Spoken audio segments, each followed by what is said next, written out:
College को लेकर मैं आता हूं, आप लगातार आवाज उठाते रहे हैं, लेकिन नियमों का उल्लंघन करके प्रजापति तिवारी जी के बेटे को फिर प्रिंसिपल बनाया जा रहा है। नियमों का उल्लंघन देखिए जा रहा है वो अलग बात है, लेकिन भ्रष्टाचार के मामला में भारतीय जनता पार्टी और भारतीय जनता पार्टी की सरकार जीरो टॉलरेंस पर काम करेगी। कोई भी व्यक्ति हो, कितना भी पहुंच वाला हो, अगर घोटाला हुआ है आयुर्वेदिक कॉलेज में तो उसका जांच होगा और उनको जेल जाना होगा। उन्होंने कहा था कि अवैध नामांकन को लेकर आवाज उठाया जाएगा, लेकिन अभी तक कुछ नहीं हुआ। आपने कहा था हम चुप नहीं। किस मामला में? आयुर्वेदिक कॉलेज के मामले में। आप देखिए, उसमें जांच हुई है, गवर्नर का रिपोर्ट आया है और अभी सरकार जो थी, इसके पहले सरकार राजद की थी, तो मैंने ये सवाल उठाया था कि क्या कर रहे हैं राजद के लोग। स्वास्थ्य मंत्रालय लालू जी के लड़के के पास था, क्या कर रहे थे? मैं सवाल पूछता हूं उनसे,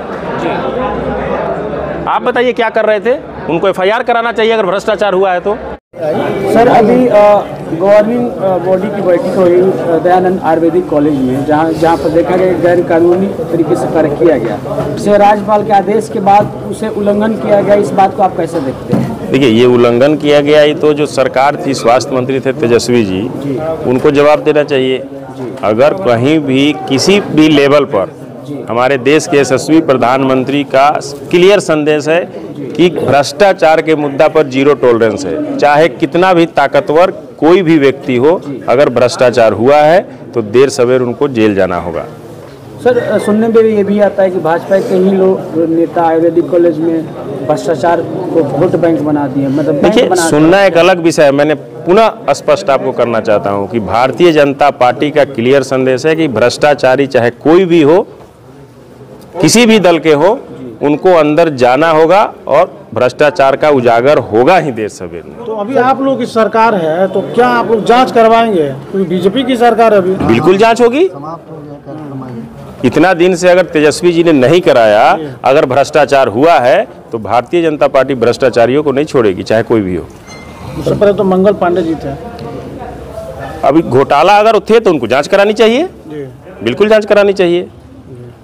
अगर भ्रष्टाचार सिवान में हुआ है, मैं पुनः दोहरा रहा हूं, तो कोई भी हो उसकी जांच होनी चाहिए और उसका सच्चाई सामने आकर जो छात्रों के साथ अन्याय हुआ है उसकी जांच होना चाहिए और छात्रों को न्याय मिलना चाहिए।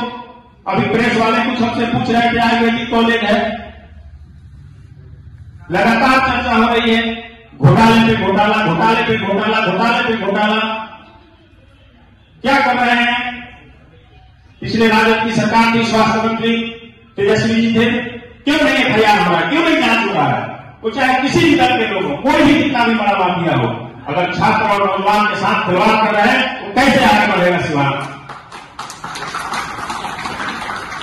ये बैठे हुए लोग, मैं मानता हूं कि बहुत बड़े लीडर नहीं है, लेकिन देश के भविष्य है और मैं गारंटी के साथ कह सकता हूं कि इन्हीं में से सिवान का नाम रोशन करने वाले बहुत आगे निकल सकते हैं। चाहे स्पोर्ट्स की बात हो, राजनीति की बात हो, शिक्षा की बात हो या रिसर्च की बात हो। अगर हम आप एक दूसरे का साथ नहीं देंगे तो यह विकास का रुक जाएगा। और शीर्ष नेतृत्व ने मुझे कहा कि आप अपने सिवान से जुड़े रहिए और उन लोगों का लिस्ट लाइए। माननीय गृह मंत्री जी का मैं धन्यवाद देता हूं कि छोटे से छोटे चीजों पर उनका ध्यान रहता है। किन लोगों ने अपने परिवार का त्याग किया है, उनका लिस्ट लाइए और क्या कर रहे हैं वहां के लीडर, ये मैं कुछ पूछूंगा। इसलिए आप लोग साथ दीजिए और भारतीय जनता पार्टी के आने वाले समय में 2024 का जो चुनाव है, प्रत्याशी भारतीय जनता पार्टी में कोई भी व्यक्ति निश्चित नहीं होता है। जो सेवा की भाव रखेगा, जो समाज से जुड़ के रहेगा, एक एक खबर टेक्नोलॉजी की जो है पहुंचती है, वो हमारे उम्मीदवार होंगे और हम लोगों को विजय बनाएंगे और सिवान के विकास में कदम से कदम मिला के आप लोग चलिए। अपराधियों का साथ मत दीजिए, घोटालेबाजों का साथ मत दीजिए, भ्रष्टाचारियों का साथ मत दीजिए। संगठन में अच्छे लोगों को आगे बढ़ाइए, अच्छे सोच वाले नौजवानों को आगे ले जाइए, जिसका शुरुआत आज और अभी से हम और आप, ये संख्या कम नहीं है। आपका अगर साथ रहा तो हम लोग मिलकर सिवान को बदल देंगे और आने वाले समय में वही राजेंद्र प्रसाद और मौलाना आजाद जैसे सिवान का नाम लिया जाएगा। सिवान का नाम अपराध और अपराधियों के लिए नहीं लिया जाएगा, विकास के लिए लिया जाएगा और विकास आगे बढ़ेगा, अच्छे कार्यकर्ता आगे बढ़ेंगे। और मैं पुनः करता हूं कि भारतीय जनता पार्टी के अच्छे कार्यकर्ताओं का हत्या करना बंद कर दे लोग अच्छे कार्यकर्ताओं को आगे बढ़ाना सीखिए, नहीं तो समय आपको सिखा देगा और समय आपको घर पे बैठा देगा। बहुत बहुत धन्यवाद।